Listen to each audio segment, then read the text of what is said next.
चीज को प्लान करने वाला पकड़ा गया है। ये हमारे पुलिस अधीक्षक महोदय श्री राजेश मीणा सर और हमारे एडिशनल साहब और हमारे यहाँ जो निवाई थाने की टीम और बीएसटी टीम, इनके द्वारा कल शाम को कार्रवाई करते हुए एक गैंग को पकड़ा है जो कि पीतल की जो ईंटें हैं उनको सोने का बताकर बेचने का काम करती है। और इस प्रकार से उन्होंने पहले भी यहाँ आसपास वारदातें करना स्वीकार किया है। इसमें जो आरोपी है एक तो मुकेश है और दूसरा अभिषेक है। दोनों ही सीजड़ा गांव के रहने वाले हैं जो कि निवाई में ही है, थाना इलाका निवाई में। इनसे कुछ जो सोने जैसी लगने वाली ईंटें हैं और मोहरें हैं जो कि चौकोर आकार की है, वो बरामद की गई है। इनसे जब पूछताछ की गई तो पूछताछ में उन्होंने बताया कि सर इस प्रकार से हम ये लोगों को झांसे में लेकर, कभी गड़ा धन का झांसा देकर कि आपको गड़ा धन बताया जाएगा, और इस प्रकार से हम पहले से वहाँ गाड़ देते हैं और गाड़ने के पश्चात वहाँ उसको झांसे में लेकर उस व्यक्ति को रुपये ऐंठने के लिए वहाँ ले जाया जाता है। उसमें फिर वहाँ दिखाया जाता है और दिखाने के पश्चात में उसको तांत्रिक क्रिया का देकर और फिर उसको कहा जाता है कि आप इस प्रकार से करोगे तो धन की सिद्धि हो जाएगी। तो इस प्रकार की वो गतिविधियों में संलिप्त रहे हैं। तो जो सीधरा गांव में भी 3 तारीख को जो घटना हुई थी उसके संबंध में भी इनकी भूमिका संदिग्ध है और उसकी इस संबंध में आगे जांच की जा रही है। तो अभी तक जो ईंटें मिली है कितना लगभग कितने ग्राम का है, कितने पीस मिले हैं? ये जो है जैसा कि आपको भी सामने देख रहे हैं कैमरे के सामने, ये अलग अलग दोनों आरोपियों से अलग अलग हमने बरामद की है।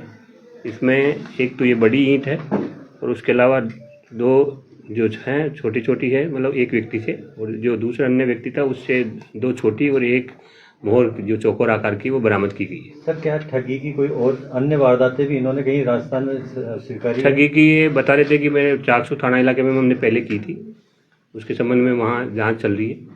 और इसके अलावा यहाँ निवाई में पहले अटेम्प्ट किया था, प्रयास किया था, लेकिन वो सफल नहीं हो पाए। बताया कि निवाई में जो पहाड़ है उसके पीछे हमने ऐसा कोशिश की थी लेकिन सफल नहीं हो पाए थे।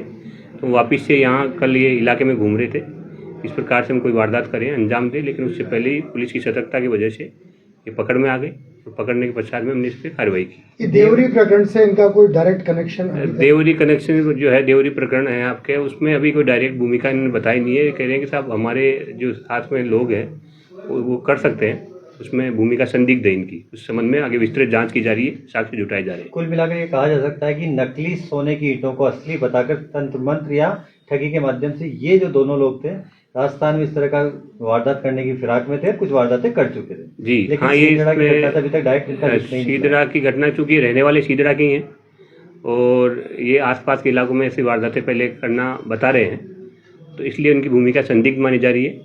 और चूंकि जो घटना हुई है वहाँ सीधरा में, उस सीधरा की घटना में वहाँ पहले जो अभी आप चूँकि मौके पे भी गए थे तो मौके पे आपने देखा होगा कि पहले से ही वहाँ ऐसे फूल वूल रखे हुए थे। वो इंटेंसली किया गया कार्य प्रतीत हो रहा है कि किसी ने आशयपूर्वक उसको वहाँ रखा है पहले से ही, और रखने के पश्चात में उसमें लोगों में एक कौतूहल पैदा करने के लिए या उसको लोगों में उससे ठगने के लिए इस प्रकार की क्रियाएं की गई है। वहाँ पर पकड़ा गया जो अभी एक आरोपी, क्या ये अघोरी वगोरी का काम भी ये इसका जो हमने फेसबुक आईडी जो खंगाली है, इसके अभी संबंध में जितने भी हमने साक्ष्य जुटाए हैं उसमें इसने खुद को इस प्रकार का घोषित किया गया तात्कालिक महाराज के नाम से, जो कि अघोरी क्रियाएं करता है और इस प्रकार से धन सिद्धि के नाम से लोगों को ठगी की काम कर रहा है।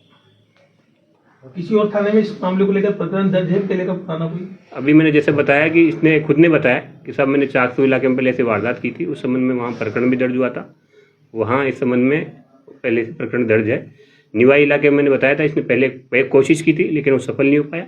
अभी वापस से 2 दिन से यहाँ घूम रहा था, तो इस दौरान हमारे हत्या चढ़ गया और हमने इस पर कार्रवाई की। बरामद की गई ईंटों से कितना वजन अभी तक निकल गया? अभी वजन एक्यूरेटली हमने उसका किया नहीं है, पर फिर भी मैंने अब बताया कितना, 5 किलो 242 ग्राम टोटल जो इसका वजन। सीधरा में जो घटना हुई, देवरी में जो घटना हुई, उसकी जांच अभी शेष है ये माना जाए? यस, उसकी जांच अभी हम विस्तृत रूप से करेंगे आरंभिक रूप से मैं कह सकता हूँ कि वो घटना का कहीं न कहीं इसी प्रकार की घटनाओं से उसमें लिंक है सर, लिंक है।